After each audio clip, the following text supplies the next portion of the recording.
Before you scrub another greasy cabinet, stop. Because the reason that sticky brown layer keeps coming back has almost nothing to do with how hard you're scrubbing. It has to do with what that grease actually is and why regular soap and water practically feeds it instead of removing it. I used to think elbow grease was the answer. Turns out, the answer is chemistry, and once you understand it, this problem takes about 10 minutes to solve for around $2. Stick around, because by the end of this video, you're going to look at your kitchen completely differently. If you're watching this, chances are you've got at least one cabinet in your kitchen that feels permanently sticky. Maybe it's the one right above the stove. Maybe it's the handle you touch every single day. You wipe it down, it looks fine for a day or two, and then that same tacky film comes right back. This is one of the most common complaints in kitchens everywhere. And it's not because you're doing something wrong as a person. It's because most people are using the wrong approach for what this substance actually is.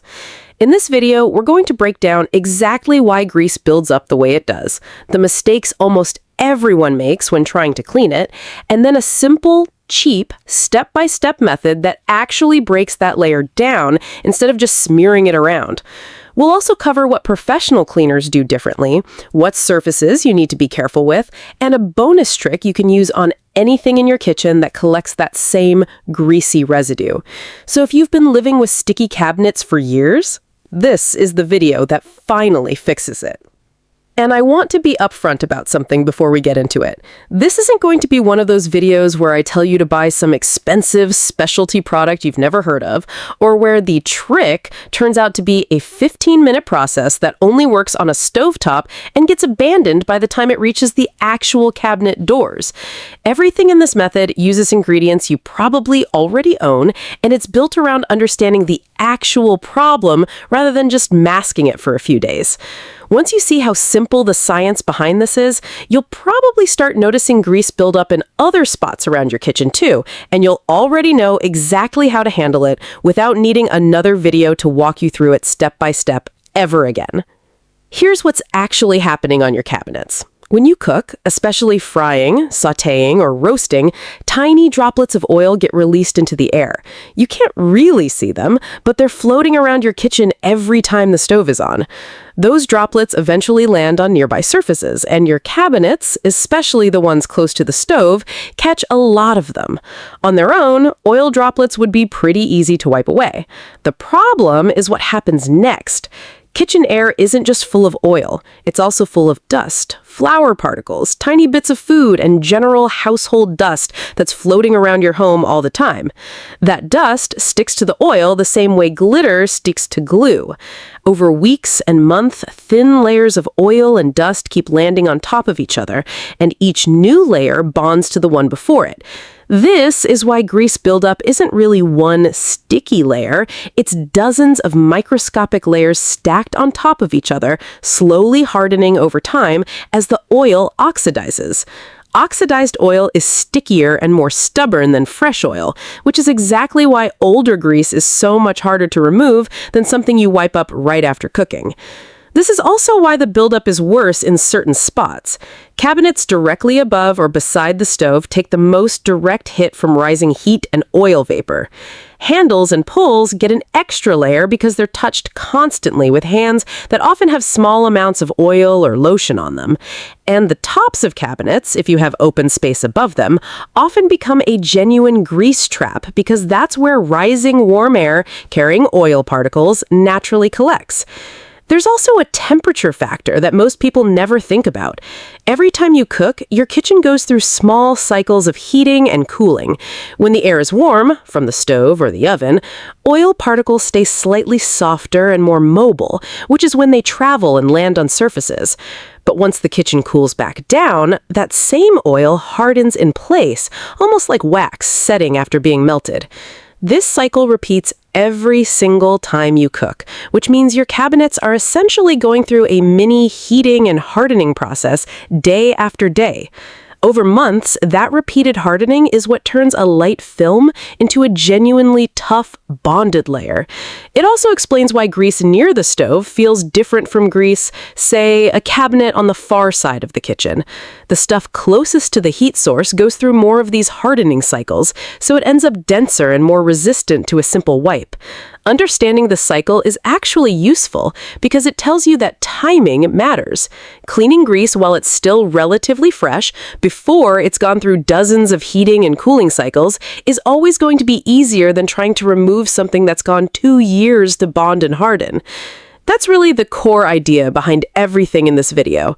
Grease buildup isn't some mysterious, unbeatable force. It's a very specific, very understandable process of oil, dust, and repeated heat cycles bonding together over time, and once you know that, tackling it stops feeling like guesswork. Now let's talk about what most people do wrong, because understanding the mistakes is honestly half the solution. Mistake number 1 is using plain water or a barely damp cloth. Grease is oil-based, and water and oil don't mix. Wiping oxidized grease with just water usually just spreads a thin film of oil across the surface, making it look temporarily better while leaving the actual bonded layer intact. Mistake number 2 is scrubbing harder instead of using the right product. A lot of people assume the fix for stubborn grease is more pressure and more elbow grease, but scrubbing dry, oxidized grease with a rough sponge often just polishes it into the wood grain or the finish, and on painted or laminate cabinets, it can actually create fine scratches that trap even more grime going forward. Mistake number 3 is using an all-purpose cleaner that isn't actually designed to cut grease. Many general cleaning sprays are formulated for light dust and everyday messes, not oxidized, layered oil. They might remove the surface dust, but they leave the sticky base layer behind, which is why the cabinet feels clean for a moment and then goes right back to sticky. Mistake number 4 is skipping dwell time. Grease-cutting solutions need a few minutes of contact time to actually break down the bonds in that oil layer.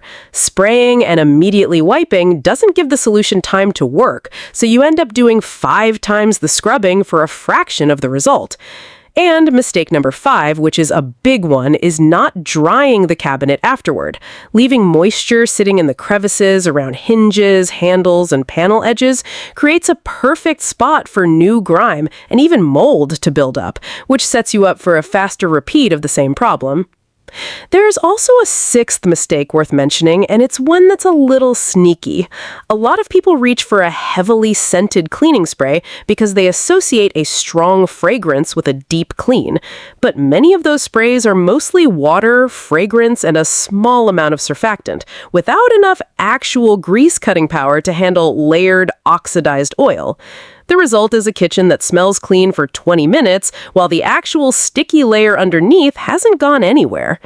And a 7th mistake, which tends to show up in newer kitchens especially, is cleaning the visible cabinet fronts, but ignoring the underside of upper cabinets and the tops of cabinets near the ceiling.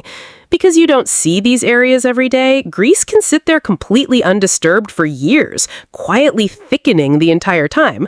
When people finally do get around to cleaning those spots, they're often shocked at how much has built up compared to the fronts they've been wiping regularly. The good news is that once you understand these 7 mistakes, avoiding them is simple. It's really just a matter of using the right kind of product, giving it time to work, being thorough about every surface and not just the obvious ones, and finishing the job properly with a dry cloth. All right. Here's the method, and I promise it's simpler than you think. You only need a few things, most of which are probably already in your kitchen. You'll need 1 cup of warm water, 2 tablespoons of dish soap that's specifically designed to cut grease, 2 tablespoons of white vinegar, a spray bottle, a soft microfiber cloth, an old soft bristled toothbrush for detail work, and a second dry microfiber cloth for the final pass. That's it. Total cost, if you don't already have these, is usually around $2, since most of the ingredients last for dozens of uses. Step 1 is preparation. Combine the warm water, dish soap and white vinegar directly in your spray bottle. Warm water is important here because heat helps loosen the bonds in oxidized oil, making the cleaning process significantly more effective than cold water would be. Give the bottle a gentle shake to combine everything, but don't shake it aggressively, since that creates excess suds that aren't necessary and can make the surface harder to wipe clean. Step 2 is application. Spray the solution generously over the greasy area, making sure to fully saturate the surface rather than just misting it. You want the grease layer to actually be wet, not just lightly speckled. If you're working on a heavily built-up area, like the top of a cabinet or the zone right above the stove, don't hesitate to apply a second light coat after the first has had a moment to sit. Step 3, and this is the step almost everyone skips, is dwell time. Let the solution sit on the surface for 3 to 5 minutes. This is exactly when the actual chemistry is happening. The soap is breaking the surface tension of the oil, the vinegar is helping cut through the oxidized layer, and the warmth is keeping everything loose and workable. Walk away and do something else in the kitchen. Don't rush it. Step 4 is wiping. Using your microfiber cloth, wipe the surface in the direction of the wood grain if you have a wood cabinet, using firm but not aggressive pressure. You should notice the grease coming away in a slightly cloudy or slightly yellow film on your cloth. That's completely normal, and it's the buildup actually leaving the surface instead of just being smeared around. Rinse your cloth in warm water as needed and repeat the wipe until the cloth comes away clean. Step 5 is detail work. For grooves, handle bases, hinges, and any decorative carving, use your soft toothbrush dipped lightly in the solution to gently work grease out of tight spaces that a cloth can't reach. This step makes a noticeable difference on handles and pulls specifically, since those areas trap the most layered residue. Step 6 is the rinse pass. Lightly dampen a clean section of your cloth with plain warm water and go over the entire area again. This removes any leftover soap residue, which is important because leftover soap can actually attract new dust and create a slightly sticky feel even after cleaning.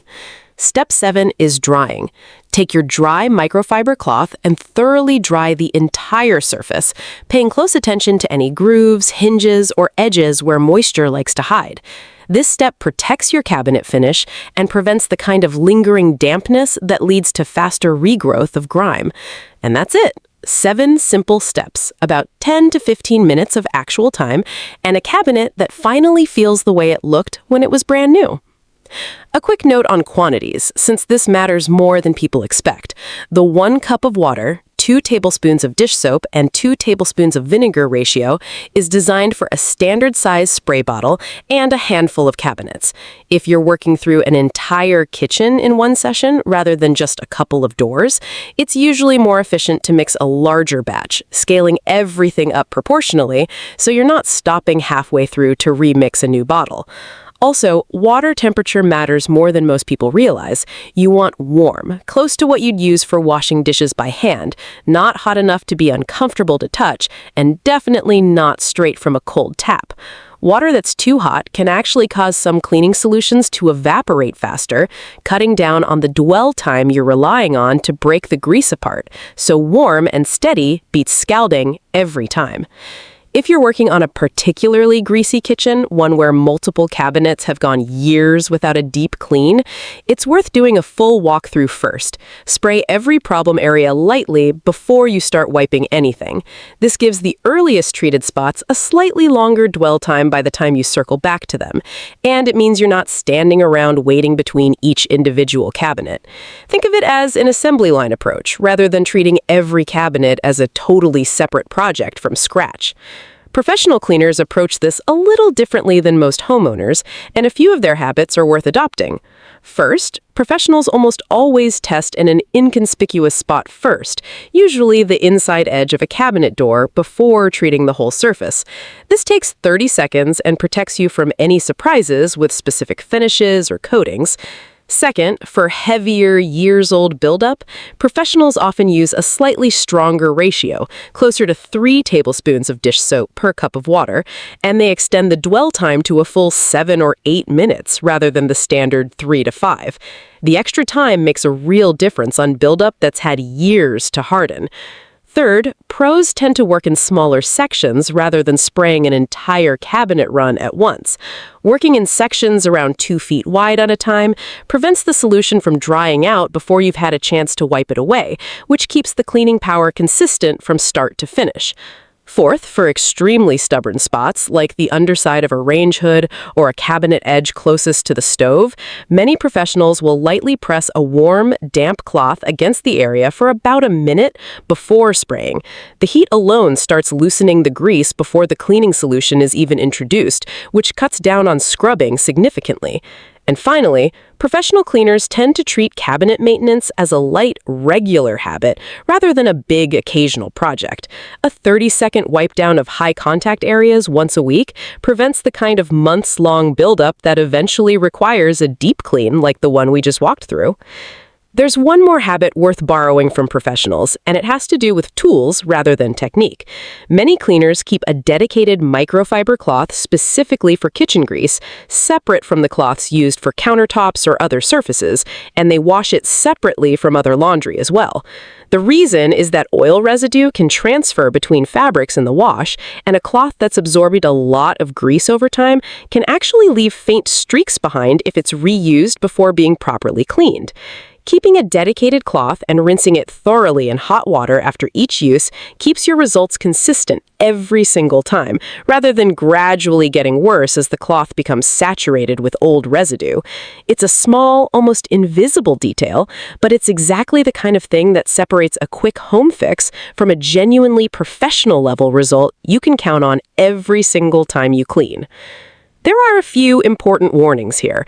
If you have unfinished or unsealed wood cabinets, avoid saturating the surface heavily since raw wood can absorb excess moisture and warp or discolor over time. A lighter application with a shorter dwell time is safer for these surfaces.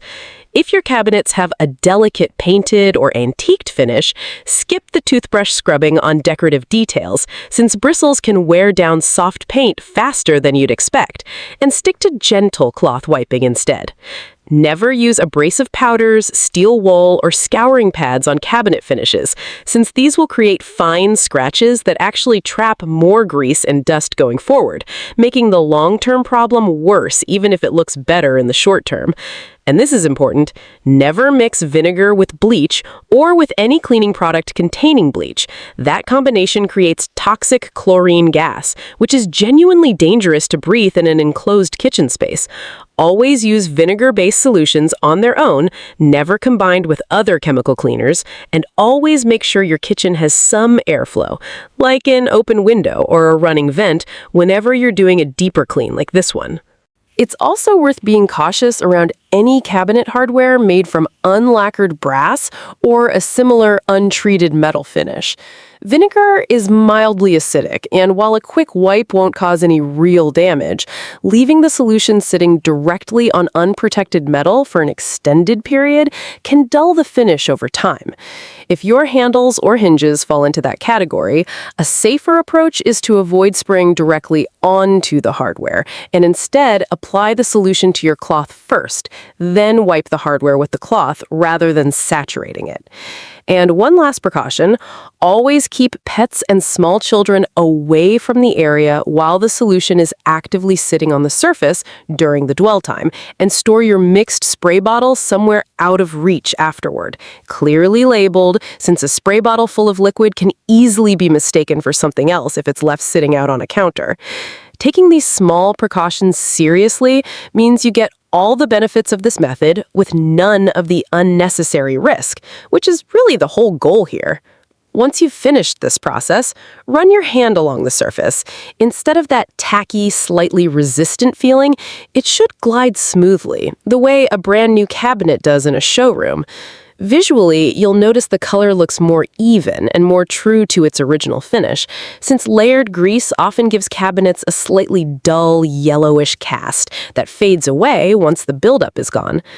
This method works because it addresses the actual problem, which is oxidized, layered oil bonded with dust, rather than just pushing surface dirt around. The combination of warm water, grease-cutting soap, and vinegar break down those bonds at a chemical level, which is why the results last so much longer than a quick wipe with a wet rag. To maintain this going forward, a simple habit makes all the difference. Once a week, give high-touch areas like handles and the cabinet closest to your stove a quick 15-second wipe with a mild soapy cloth. This tiny bit of regular maintenance prevents the kind of deep, oxidized buildup we tackled today, meaning you may never have to do this full, deep clean process again. It also helps to think about prevention beyond just wiping. If your range hood or exhaust fan isn't being used consistently while you cook, that's actually one of the biggest contributors to grease landing on nearby cabinets in the first place. Running your exhaust fan every time you're frying, sautéing, or working with any kind of oil pulls a large portion of those airborne droplets out of the kitchen before they ever get the chance to settle on a surface. It's a small habit, but over the course of a year, it can noticeably reduce how often you need to do a deeper clean like the one in this video, which means less time cleaning overall and more time actually enjoying your kitchen. Bonus tip. Here's a bonus trick that pairs perfectly with everything we just covered. That same grease-cutting solution you made today works beautifully on stove knobs, the front of your microwave, and the top of your refrigerator. 3 spots that quietly collect the exact same kind of layered grease and dust as your cabinets, but almost never get cleaned. For stove knobs specifically, pop them off if your model allows it, and let them soak directly in a small bowl of the solution for 5 minutes before wiping. You'll be shocked at how much built-up grime comes off knobs that looked totally normal at a glance. The top of the refrigerator deserves a special mention too, since it's genuinely one of the most overlooked surfaces in any kitchen. Warm air constantly rises off the appliance itself, and if your fridge is anywhere near your stove, it's catching a steady stream of airborne grease day after day without anyone ever noticing, simply because most people can't see the top of their fridge without pulling out a step stool. Once every couple of months, spray that surface, let it sit for the same 3 to 5 minutes, and wipe it down. It's a small habit, but it prevents a truly impressive amount of buildup from ever forming, in a spot most people forget even exists. So, here's the real takeaway. Sticky cabinets aren't a sign that you're failing at cleaning. They're a sign that oxidized grease needs the right approach, not more effort. Once you understand that it's layered oil and dust bonding together over time, and you use a solution that's actually built to break that bond, the whole problem becomes easy to solve and even easier to prevent. You don't need expensive products or hours of scrubbing. You need warm water, the right ratio of soap and vinegar, a few minutes of dwell time, and a proper dry-off at the end. Give this method a try on one cabinet today, and I think you'll be just as surprised as I was the first time I saw the difference.